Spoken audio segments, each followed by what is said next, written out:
नमस्कार साथियों। आज का जो टॉपिक है दोस्तों केमिस्ट्री का है। प्रीवियस ईयर का क्वेश्चन है।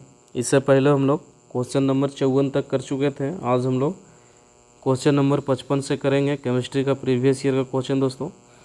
तो पहला क्वेश्चन है, उत्कृष्ट धातुओं के संदर्भ में निम्न वाक्यों पर विचार कीजिए।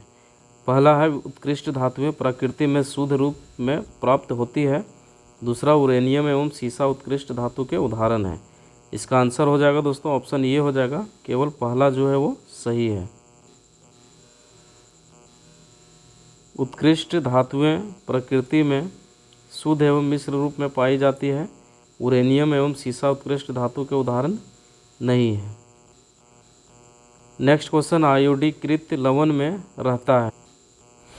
आयोडीकृत लवण में रहता है दोस्तों, तो कौन रहता है? इसका आंसर ऑप्शन डी हो जाएगा, पोटेशियम आयोडाइड।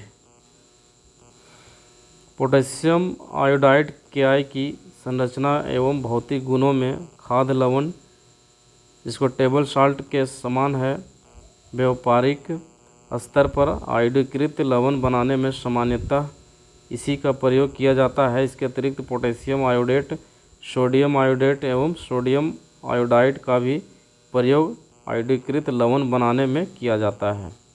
नेक्स्ट क्वेश्चन है, खाने का नमक NaCl किससे बनता है? तो किससे बनता है दोस्तों? मजबूत अम्ल और मजबूत क्षार से बनता है। परबल अम्ल एवं परबल क्षार के मध्य अभिक्रिया से निर्मित नमक लवण को उदासीन लवण कहते हैं, जैसे NaCl, KNO3। नेक्स्ट क्वेश्चन है, सभी जैव यौगिक का अनिवार्य मूल तत्व है। इसका आंसर हो जाएगा कार्बन। संसार के सभी जैव पदार्थ कार्बनिक यौगिकों से बने होते हैं और कार्बनिक यौगिकों में कार्बन अनिवार्यतः पाया जाता है। नेक्स्ट है, ऑक्सीजन अनुपस्थिति होती है।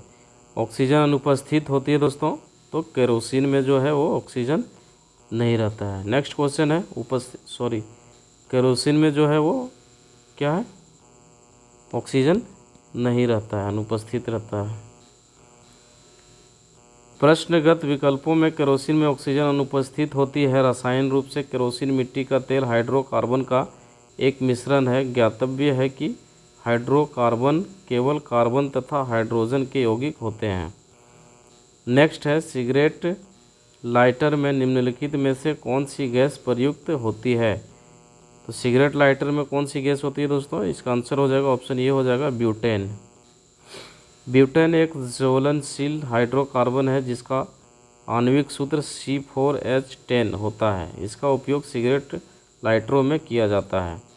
नेक्स्ट क्वेश्चन है, निम्नलिखित में से कौन सा तरलीकृत पेट्रोलियम गैस की प्रमुख घटक है? इसका आंसर हो जाएगा दोस्तों, देखिए ऑप्शन ई दिया हुआ है, उपयुक्त में से कोई नहीं या फिर उपयुक्त में से एक से अधिक। तो चलिए देखते हैं इसका आंसर क्या होगा। तो तरलीकृत पेट्रोलियम गैस LPG के मुख्य घटक ब्यूटेन लगभग 65% और प्रोपेन लगभग 35% होते हैं। इसमें अन्य हाइड्रोकार्बन अथवा इथेन भी अल्प मात्रा में हो सकते हैं। तो इसका आंसर देखे होंगे दोस्तों, इसमें प्रोपेन और ब्यूटेन दोनों होता है, इसलिए इसमें हो जाएगा उपयुक्त में से एक से अधिक। नेक्स्ट क्वेश्चन है, प्राकृतिक रबर किसका बहुलक है? प्राकृतिक रबर जो है दोस्तों किसका बहुलक है? तो आइसोप्रीन का है। बहुलीकरण यह वह प्रक्रिया है जिसमें एक ही प्रकार के एक से अधिक अणु आपस में जुड़कर कोई अधिक अनुभार वाला बड़ा अणु बनाते हैं।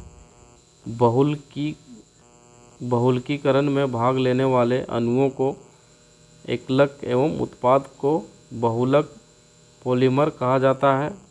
आइसोप्रीन का बहुलक प्राकृतिक रबर है। आइसोप्रीन एक कार्बनिक पदार्थ है जिसका सूत्र CH2 CH3 CH बराबर CH2 है।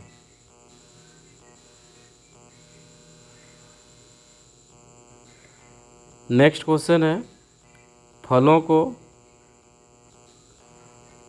को ज़बरदस्ती पकाने के लिए निम्नलिखित में से किस गैस का उपयोग किया जाता है? तो किस गैस का उपयोग किया जाता है दोस्तों? इसका आंसर हो जाएगा एथिलीन। ऑप्शन बी हो जाएगा एथिलीन।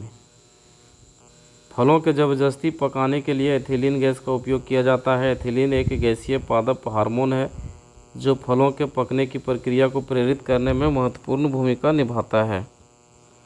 नेक्स्ट क्वेश्चन है, टेफ्लॉन निम्नलिखित में से किस एकलक का बहुलक है? इसका आंसर हो जाएगा दोस्तों टेट्राफ्लोरोएथिलीन, ऑप्शन ये हो जाएगा। पॉलीटेट्राफ्लोरोएथिलीन को आमतौर पर टेफ्लॉन के नाम से जाना जाता है।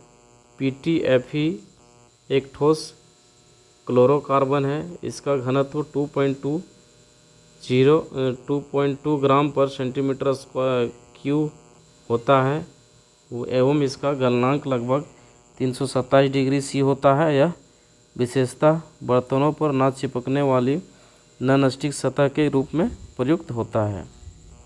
नेक्स्ट क्वेश्चन है, बैकेलाइट निम्नलिखित के संघनन से बनता है। इसका आंसर हो जाएगा फिनोल तथा फॉर्मेल्डिहाइड, ऑप्शन बी हो जाएगा, फिनोल तथा फॉर्मेल्डिहाइड। बैकलाइट एक आरंभिक प्लास्टिक है। इसका रासायनिक नाम पॉलीऑक्सीबेंजाइल मेथिलीन ग्लाइकोल एनहाइड्राइड है।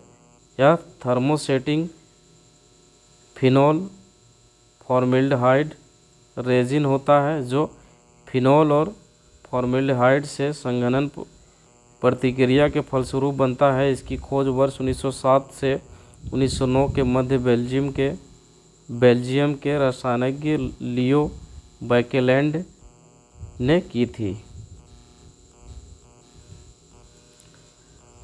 ट्राइग्लिसराइड क्या है? ट्राइग्लिसराइड क्या है दोस्तों? ये जो है वसा है। क्या है? वसा है। ट्राइग्लिसराइड शरीर में पाए जाने वाले वसा फैट का एक प्रकार है। हमारा शरीर भोजन से प्राप्त अप्रयुक्त ऊर्जा को ट्राइग्लिसराइड में परिवर्तित कर देता है। ट्राइग्लिसराइड वसा कोशिकाओं फैट सेल्स में क्या होता है? संचित होता है। नेक्स्ट है, ग्रेफाइट और हीरे के बारे में निम्नलिखित में से कौन सा कथन सत्य है? इसका आंसर हो जाएगा दोस्तों ऑप्शन डी हो जाएगा, वे एक समान रासायनिक प्रतिक्रिया से गुजर सकते हैं। ग्रेफाइट और हीरा दोनों ही कार्बन के अपर रूप है जिनकी क्रिस्टलीय संरचना अलग अलग होती है। हीरा जहां प्राकृतिक रूप से प्राप्त सर्वाधिक कठोर पदार्थ है, वहीं ग्रेफाइट कम कठोर होता है। ग्रेफाइट की विद्युत चालकता हीरे से अधिक होता है। ग्रेफाइट और हीरे दोनों के कार्बन सहसंयोजी बंधों से बने होने के कारण उनके रासायनिक गुण समान होते हैं और वे एक समान रासायनिक प्रतिक्रिया से गुजर सकते हैं। नेक्स्ट है, पुलिस द्वारा नशे में गाड़ी चलाने वाले की सांस की जांच के लिए फिल्टर पेपर पर क्या होता है? तो पोटेशियम डाइक्रोमेट सल्फ्यूरिक अम्ल, ऑप्शन ये हो जाएगा इसका आंसर। पुलिस द्वारा नशे में गाड़ी चलाने वाले की सांस की जांच के लिए ब्रीथ एनालाइजर या ब्रीथलाइजर नामक उपकरण का प्रयोग किया जाता है। इस उपकरण के माध्यम से किसी संदेहास्पद व्यक्ति द्वारा छोड़ी गई सांस को पोटेशियम डाइक्रोमेट K2Cr2O7 तथा सल्फ्यूरिक अम्ल H2SO4 के विलयन से गुजारा जाता है। ब्रेथलाइजर में लाल भूरा पोटेशियम डाइक्रोमेट विलयन एल्कोहल से अभिक्रिया कर हरे रंग में परिवर्तित हो जाता है। इस हरे रंग की तीव्रता के माध्यम से छोड़ी गई सांस में एल्कोहल की मात्रा का अनुमान लगाया जाता है। नेक्स्ट है, घरेलू ईंधन के रूप में प्रयुक्त LPG में मुख्यतः होती है। उपयुक्त में से कोई नहीं या फिर इसका आंसर दिया हुआ है उपयुक्त में से एक से अधिक। तो चलिए देखते हैं। घरेलू ईंधन के रूप में प्रयुक्त LPG अर्थात तरलीकृत पेट्रोलियम गैस हाइड्रोकार्बन गैसों का एक ज्वलनशील मिश्रण है। इसमें मुख्यतः प्रोपेन तथा ब्यूटेन का मिश्रण होता है। LPG के रिसाव की पहचान के लिए उसमें कुछ गंधयुक्त पदार्थ जैसे मरकैप्टन आदि मिला दिया जाता है। नेक्स्ट है, ग्रीन हाउस में गैसों में मुख्य घटक होता है। तो मुख्य घटक होता है दोस्तों नाइट्रस ऑक्साइड, ऑप्शन सी हो जाएगा इसका आंसर। ग्रीन हाउस गैसें वे हैं जो पृथ्वी, वातावरण तथा बादलों द्वारा उत्सर्जित ऊष्मीय अवरक्त विकिरण को अवशोषित एवं उत्सर्जित करती है। इनमें प्रमुख है कार्बन डाइऑक्साइड, जलवाष्प, नाइट्रस ऑक्साइड, मीथेन और ओजोन आदि। ग्रीन हाउस गैसों में मुख्य घटक होता है, इसमें है दोस्तों देखिए, उपयुक्त में से कोई नहीं या फिर उपयुक्त में से एक से अधिक। नेक्स्ट है पेट्रोल तथा डीजल के अधूरे जलने से उत्पन्न होती है, क्या उत्पन्न होती है? Carbon monoxide. ऑक्सीजन की कमी के कारण इंजन में पेट्रोल या डीजल का पूर्ण दहन नहीं हो पाता, इससे मुख्यतः कार्बन मोनोऑक्साइड उत्पन्न और निर्गत होता है। साबुन ग्रीज को हटाता है पायसीकरण द्वारा, किसके द्वारा? पायसीकरण के द्वारा। पायसीकारक दो या दो से अधिक अमिश्रणीय तरल पदार्थों को एक साथ मिलाकर एक अर्ध स्थिर मिश्रण बनाने की प्रक्रिया है। सामान्यतः ध्रुवीय समूहों युक्त लंबी श्रृंखला वाले यौगिक होते हैं। उदाहरणार्थ साबुन सोडियम तथा पोटेशियम के वसीय लवण है। साबुन के अणु में दो भाग होते हैं, पहला लंबी हाइड्रोकार्बन शाखा C17H35 जो केवल वसा में घुलनशील है, तथा दूसरा जो है जल में विलय ध्रुवीय भाग COONA- समूह। पायसीकरण के दौरान साबुन का ध्रुवीय एल्किल समूह C17H35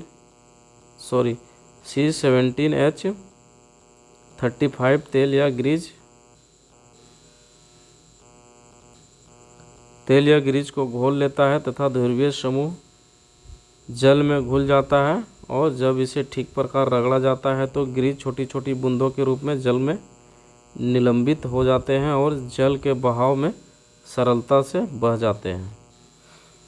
नेक्स्ट है नाभिकीय रिएक्टरों में D2O का उपयोग होता है मंदक के रूप में, ऑप्शन सी हो जाएगा, मंदक के रूप में। D2O ड्यूटेरियम D के दो परमाणुओं और ऑक्सीजन O परमाणु से बनता है। D2O को भारी जल के रूप में जाना जाता है। नाभिकीय रिएक्टरों में भारी जल D2O का उपयोग मंदक के रूप में किया जाता है। नेक्स्ट है सूची 1 और सूची 2 को साथ सुमेलित कीजिए तथा सूची 1 को सूची 2 के साथ सुमेलित कीजिए तथा सूचियों के नीचे दिए कूटों की सहायता से सही उत्तर चुनिए। तो देखिए, एक तरफ पदार्थ है, इसका उपयोग दिया हुआ है। तो एस्पार्टेम जो है दोस्तों, ये हो जाएगा आपका कृत्रिम मधुरक। फ्रेयान जो हो जाएगा आपका प्रशीतक हो जाएगा। उसके बाद आपका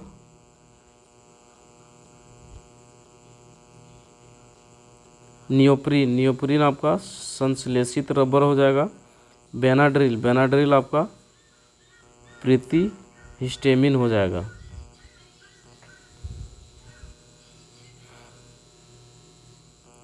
इसमें बोला जा रहा है दोस्तों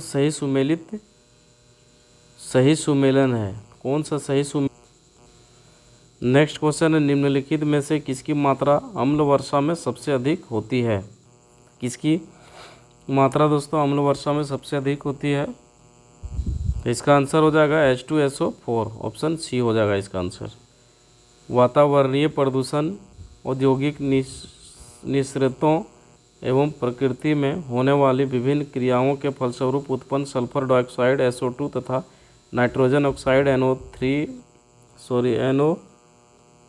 NOx गैस वायुमंडल पहुंचकर ऑक्सीजन और बादल के जल के साथ रासायनिक अभिक्रिया कर क्रमशः सल्फ्यूरिक अम्ल H2SO4 तथा नाइट्रिक अम्ल HNO3 बनाकर पृथ्वी पर गिरती है। इसे अम्ल वर्षा या अम्लीय वर्षा कहते हैं। अम्ल वर्षा में सामान्यतः सल्फ्यूरिक अम्ल H2SO4 की मात्रा सर्वाधिक लगभग 70% होती है।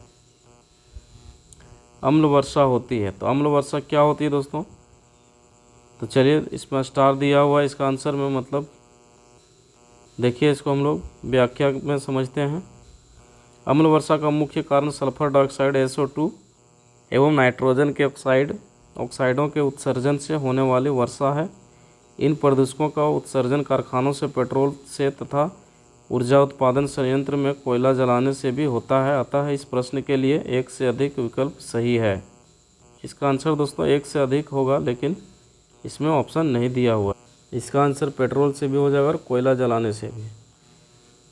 शुष्क बर्फ है। शुष्क बर्फ क्या है दोस्तों? तो ठोस कार्बन डाइऑक्साइड है। क्या है? ठोस कार्बन डाइऑक्साइड। ठोस कार्बन डाइऑक्साइड बर्फ के समान दिखती है, अतः इसे शुष्क बर्फ कहा जाता है। शुष्क बर्फ बिना द्रव ऊर्ध्वपातित होकर कार्बन डाइऑक्साइड गैस में बदल जाती है। निम्नलिखित में से किसे शुष्क बर्फ कहते हैं? तो शुष्क बर्फ किसे कहते हैं दोस्तों? ठोस कार्बन डाइऑक्साइड को हम लोग शुष्क बर्फ कहते हैं। शुष्क बर्फ क्या है? तो शुष्क बर्फ क्या है दोस्तों? ठोस कार्बन डाइऑक्साइड। इसको भी हम लोग पढ़ें, एक क्वेश्चन बार बार पूछा गया है।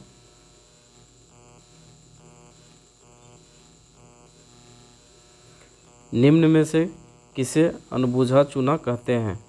तो अनबुझा चूना जो दोस्तों CaO है। क्या है? CaO को कहते हैं हम लोग अनबुझा चूना। कैल्शियम ऑक्साइड CaO को क्विक लाइम अनबुझा चूना कहते हैं। यह कमरे के तापमान पर क्रिस्टलीय ठोस होता है। नेक्स्ट है, चूने का पानी किसके द्वारा दूधिया हो जाता है? तो चूने का पानी किसके द्वारा दूधिया हो जाता है दोस्तों? तो CO2 के कारण क्या होता है? दूधिया हो जाता है। चूने का पानी कैल्शियम डाइहाइड्रोक्साइड के तनु जलीय विलयन का सामान्य नाम है। जब कार्बन डाइऑक्साइड गैस को चूने के पानी में से प्रवाहित करते हैं तो चूने का पानी दूधिया हो जाता है। देखिए CaOH का होल 2 प्लस CO2 को जब क्रिया कराते हैं तो CaCO3 प्लस H2O होता है। निम्नलिखित में से कौन सा सीमेंट का मुख्य घटक है? तो इसमें दोस्तों उपयुक्त में से कोई नहीं या फिर उससे अधिक आंसर दिया हुआ है। चलिए इसका व्याख्या देखते हैं। सीमेंट के निर्माण में प्रयुक्त होने वाला मुख्य घटक चूना पत्थर तथा सिलिका मिट्टी है। चूना पत्थर और सिलिका मिट्टी को एक साथ गर्म करने पर इसकी अभिक्रिया के फलस्वरूप सीमेंट क्लिंकर का निर्माण होता है। इस क्लिंकर में 2 से 3% जिप्सम CaSO4 2H2O को मिश्रित करने पर सीमेंट का निर्माण होता है। इसका आंसर हो जाएगा दोस्तों चूना पत्थर और सिलिका मिट्टी, इसलिए ऑप्शन ये हो जाएगा। उपयुक्त में से एक से अधिक होगा इसका आंसर। नेक्स्ट है, कार बैटरी में प्रयुक्त विद्युत अपघट्य होता है। ऑप्शन बी हो जाएगा सल्फ्यूरिक अम्ल। कार में द्वितीयक सेल प्रयोग में लाया जाता है। द्वितीयक सेल में विद्युत अपघट्य के रूप में सल्फ्यूरिक अम्ल के तनु विलयन का उपयोग किया जाता है, जबकि इलेक्ट्रोड लेड ऑक्साइड तथा स्पंजी लेड की बनी प्लेटें होती है। इन बैटरियों को लेड संचायक अथवा संचायी बैटरी भी कहते हैं। कारों, ट्रकों, इन्वर्टरों में उपयोग होने वाली बैटरियां द्वितीयक बैटरियों की ही उदाहरण है। नेक्स्ट है, कार की बैटरी में प्रयोग होने वाला अम्ल। कार की बैटरी में सल्फ्यूरिक अम्ल प्रयोग होता है। निम्न में से किसमें कार्बन नहीं है? ऑप्शन डी है दोस्तों उपयुक्त में से कोई नहीं है। इसका आंसर हो जाएगा तो हीरा, ग्रेफाइट और कोयला तीनों कार्बन के अपरूप हैं। नेक्स्ट है, निम्न में से सबसे सख्त हार्ड कौन है? सबसे हार्ड कौन है दोस्तों? तो हीरा हो जाएगा, सबसे हार्ड है। हीरा सबसे कठोर प्राकृतिक पदार्थ है। हीरे में प्रत्येक कार्बन परमाणु अन्य कार्बन परमाणुओं से प्रबल बलों द्वारा जुड़ा रहता है। इसके फलस्वरूप त्रिविमीय दृढ़ संरचना प्राप्त होती है। इसकी कठोरता के कारण इसका उपयोग कांच को काटने एवं कठोर पत्थर में छिद्र करने वाले औजार को बनाने में किया जाता है। निम्न पदार्थों में कौन सा पदार्थ खाने की वस्तुओं के परिरक्षण हेतु प्रयोग होता है? तो सोडियम बेंजोएट। सोडियम बेंजोएट का प्रयोग खाने के परिरक्षण के लिए किया जाता है। पारद धातु मिश्रण।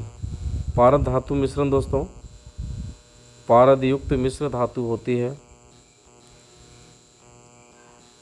नेक्स्ट है, खाना बनाने में प्रयोग की जाने वाली गैस मुख्यतः है। इसका आंसर हो जाएगा दोस्तों मीथेन। खाना बनाने में मुख्यतः मीथेन गैस का उपयोग किया जाता है। इसे गोबर, कूड़ा, कचरा आदि से प्राप्त किया जाता है। बायोगैस का निम्न में से कौन सा अवयव प्रमुख है? तो बायोगैस का दोस्तों मीथेन है। ऑक्सीजन की अनुपस्थिति में किसी कार्बनिक पदार्थ के जैविक विखंडन से उत्पन्न गैस बायोगैस कहलाती है। बायोगैस के मुख्य संगठक मीथेन एवं कार्बन डाइऑक्साइड है। इसमें बहुत ही कम मात्रा में हाइड्रोजन सल्फाइड, नमी तथा सिलाक्सेन उपस्थित हो सकते हैं। गोबर गैस या बायोगैस में मीथेन 50 से 75% तक पाई जाती है। निम्न धातुओं में से कौन सामान्य ताप पर द्रव है? इसका आंसर पारा हो जाएगा। पारा सामान्य ताप पर द्रव होता है। इसका प्रयोग थर्मामीटर में ताप मापने के लिए किया जाता है। ठोस कपूर से कपूर वाष्प बनाने की प्रक्रिया को कहते हैं? कौन प्रक्रिया को? ऊर्ध्वपातन कहते हैं। ठोस कपूर से वाष्प बनाने की प्रक्रिया को ऊर्ध्वपातन कहते हैं। ऊर्ध्वपातन वह प्रक्रिया है जिसमें ठोस पदार्थ गर्म करने पर सीधा गैसीय अवस्था में रूपांतरित हो जाता है और जो ठंडा होने पर पुनः प्रारंभिक ठोस अवस्था में आ जाता है। नेक्स्ट है, पीतल के बर्तनों को कलई करते समय गर्म बर्तन की सफाई के लिए प्रयोग किए जाने वाले अमोनियम क्लोराइड चूर्ण निकलने वाला धुआं है। इसका आंसर हो जाएगा दोस्तों अमोनिया और हाइड्रोक्लोरिक एसिड का ऑप्शन डी हो जाएगा इसका आंसर। पीतल के बर्तन को कलई करते समय गर्म बर्तन की सफाई के लिए प्रयोग किए जाने वाले अमोनियम क्लोराइड चूर्ण से निकलने वाला धुआं अमोनिया और हाइड्रोक्लोरिक अम्ल होता है। नेक्स्ट क्वेश्चन है, नींबू खट्टा किस कारण से होता है? तो नींबू खट्टा दोस्तों साइट्रिक अम्ल के कारण होता है। नींबू में साइट्रिक अम्ल पाया जाता है जिसके कारण यह खट्टा होता है। वाहनों से निकलने वाली गैस कौन सी है? वाहनों से निकलने वाली गैस कौन सी है दोस्तों? इसका आंसर देखिए, हम लोग देखते हैं। वाहनों से मुख्यतः carbon dioxide, carbon monoxide, nitrogen के ऑक्साइड, सल्फर डाइऑक्साइड एवं उत्सर्जित होते हैं। अतः इस प्रश्न के उत्तर के रूप में एक से अधिक विकल्प सही है। कार्बन डाइऑक्साइड भी है, कार्बन मोनोऑक्साइड भी है, नाइट्रोजन ऑक्साइड भी है। नेक्स्ट क्वेश्चन है, स्टील को कठोरता प्रदान करने के लिए बढ़ाई जाती है। तो कार्बन की मात्रा बढ़ाई जाती है स्टील की कठोरता के लिए। इस्पात के साथ उचित मात्रा में मिश्रक मिलाकर उसे आवश्यक कठोरता, तन्यता और सुघट्यता प्रदान की जाती है। लोहे में जितना अधिक कार्बन मिलता है इस्पात उतना ही कठोर बन जाता है। कठोरता बढ़ने के साथ उसकी भंगुरता भी बढ़ती जाती है। नेक्स्ट क्वेश्चन है, किस खनिज से रेडियम प्राप्त किया गया था? तो रेडियम किस धातु से प्राप्त किया गया था दोस्तों? पिचबर्लेट। पिचबर्लेट से रेडियम प्राप्त किया गया था। पिचब्लेंड से रेडियम प्राप्त किया जाता है। पिचब्लेंड रेडियम का अयस्क है, लेकिन पिचब्लेंड में रेडियम का अनुपात अत्यधिक कम होता है। क्यूरी दंपति ने रेडियम प्राप्ति के लिए पिचब्लेंड का ही शोधन किया था। नेक्स्ट क्वेश्चन है, तैरने के तालाब में तैरने से मनुष्य की त्वचा जल जाती है। इसका आंसर हो जाएगा क्लोरीन के कारण, ऑप्शन बी हो जाएगा। तालाब में तैरने से मनुष्य की त्वचा जल जाती है क्योंकि तालाब के जल शुद्धिकरण में क्लोरीन Cl2 का प्रयोग किया जाता है। क्लोरीन की अधिकता के कारण शरीर की त्वचा जल जाती है। नेक्स्ट क्वेश्चन है, हाइड्रोजन को जलाने से क्या बनेगा? तो हाइड्रोजन को जलाने से दोस्तों क्या बनेगा? पानी बनेगा, ऑप्शन डी हो जाएगा इसका आंसर। दोस्तों आज का सेशन यहीं पे समाप्त होता है। फिर मिलेंगे हम लोग नेक्स्ट सेशन में, तब तक के लिए धन्यवाद।